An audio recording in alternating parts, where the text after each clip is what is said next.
it is now becoming a bit of a vicious circle that the demonstrations, at least as far as the California authorities say, are now being fueled by sending the troops. They're not being calmed down at all.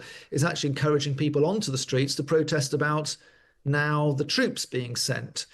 So we could be in for a very long and very unruly summer. There's no hint at all that he's going to back down on this. These protests, of course, surround Donald Trump's administration's approach to immigration and forcibly removing undocumented migrants, even if they are, working, contributing to society. No, that's right, Kate.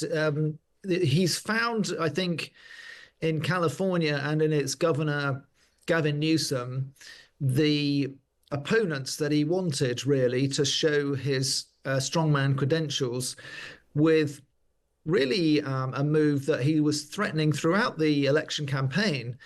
You couldn't go to a Donald Trump speech without part of it being devoted to the terrible mass migration, illegal, irregular migration that was happening across the southern border under the Biden presidency, without hearing Trump going attacking that and saying that he would do whatever's necessary, including sending in troops to states which did not comply with the enforcement of the law, which means one of his main election campaign policies was mass deportations of illegal migrants. Up to 20 million, he said, were in America and would be rounded up under his presidency.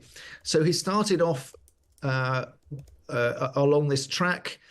The Immigration Customs Enforcement Agency, known as ICE, have been sending agents into various cities and workplaces to arrest illegal immigrants, those who don't have correct papers, and trying to deport them as quickly as possible. It's not gone as quickly as Trump hoped, actually. He's come up against all sorts of legal barriers, all sorts of legal challenges, despite trying to fast track this and putting a lot of resources into it. So he's really upping the stakes, and I think trying to just galvanize the support of the country behind him, at the same time trying to portray Democrats as standing up for illegals, for illegality, if you like, which he feels is a policy win for him.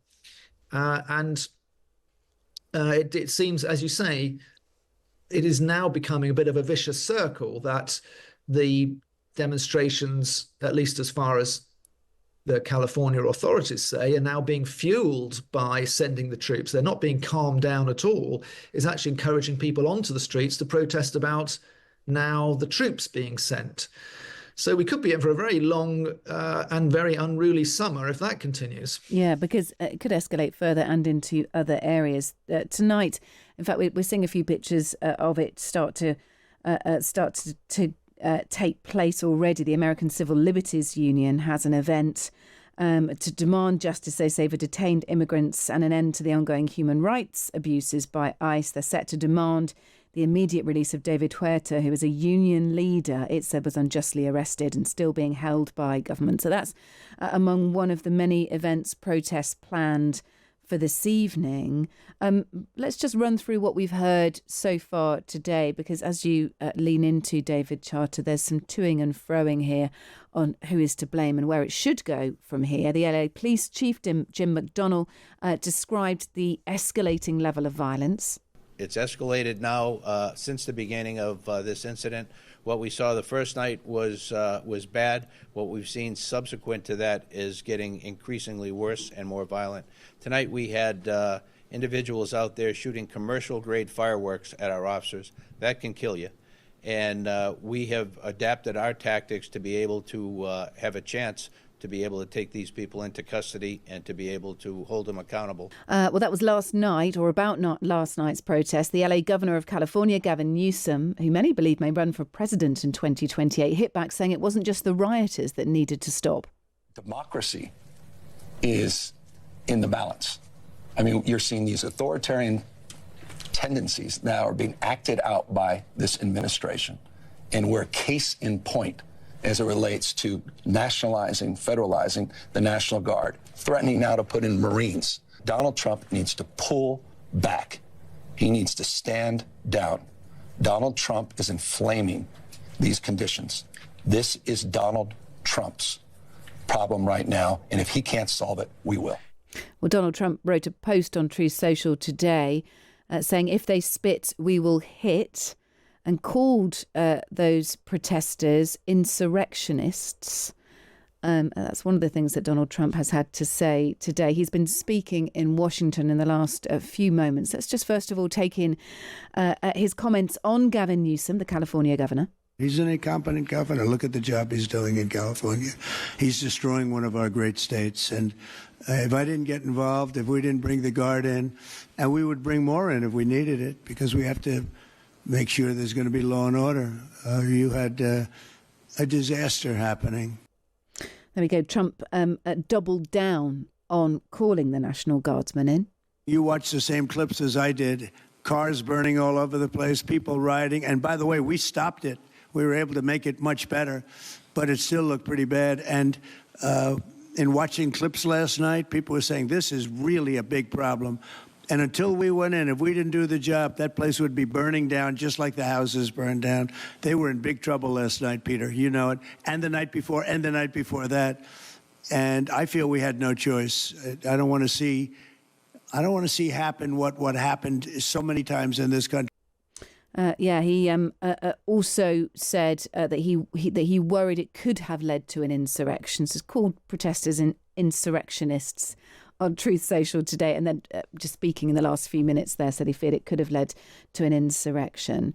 A couple of messages in here. Well, actually one from Ian saying, just to clarify that these are not undocumented nationals, they are illegal immigrants and as such are criminals due to be deported. Please try and get the terminology correct. I am right in saying, though, that these are undocumented migrants. That could also be for reasons, not that they entered the country illegally, but just that they haven't got the right paperwork, David. Can I be pedantic in pointing that out? They're not all illegal, are they? Or are they? So there is a big argument about definition. And anyone who crossed the border surreptitiously and sneaked into the country is in America illegally. That is a misdemeanor offence. It's not the highest level of offence, which is felony, but it's a criminal offence to cross the border illegally without presenting yourself at some way to the authorities. Then you've got the difficulty of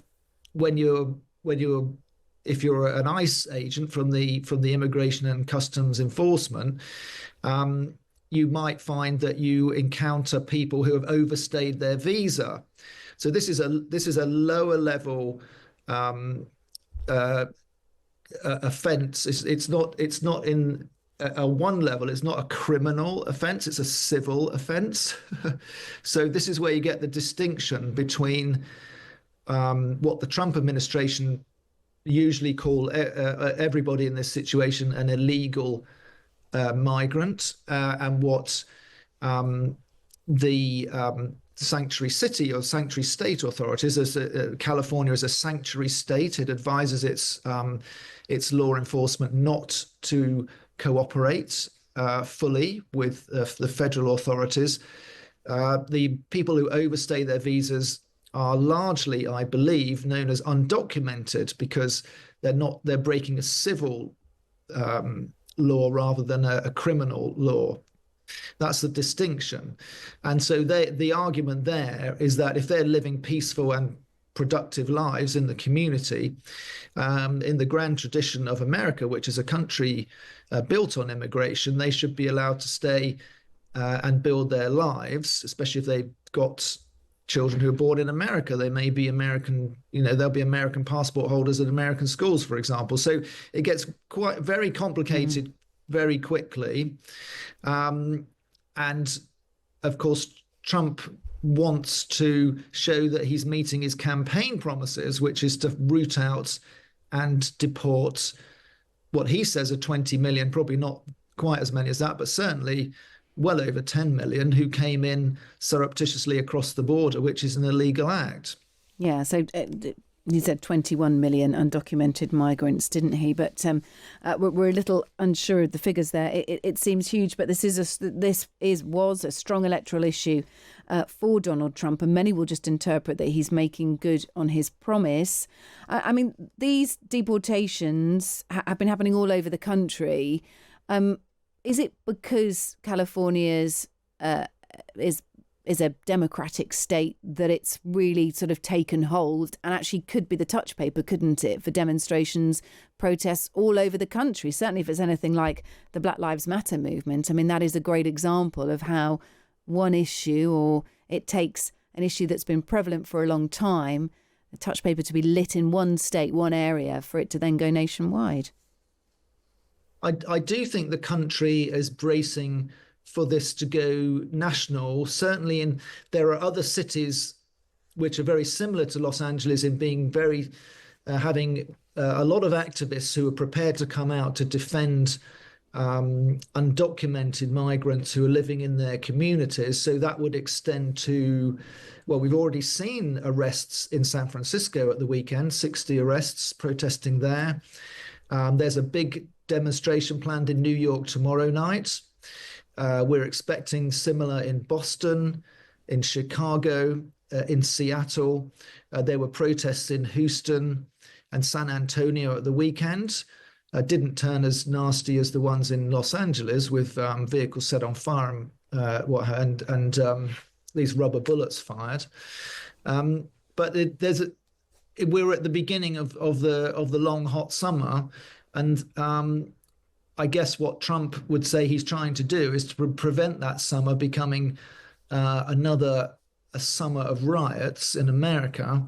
But his very heavy-handed, first of all, detention policies, going strongly, sending these agents into places where they're clearly not that welcome by the local authorities, combined with deploying the National Guard for the first time since 1965, I believe, without the governor's approval, against the wishes of the state governor, basically. That hasn't happened since the 60s.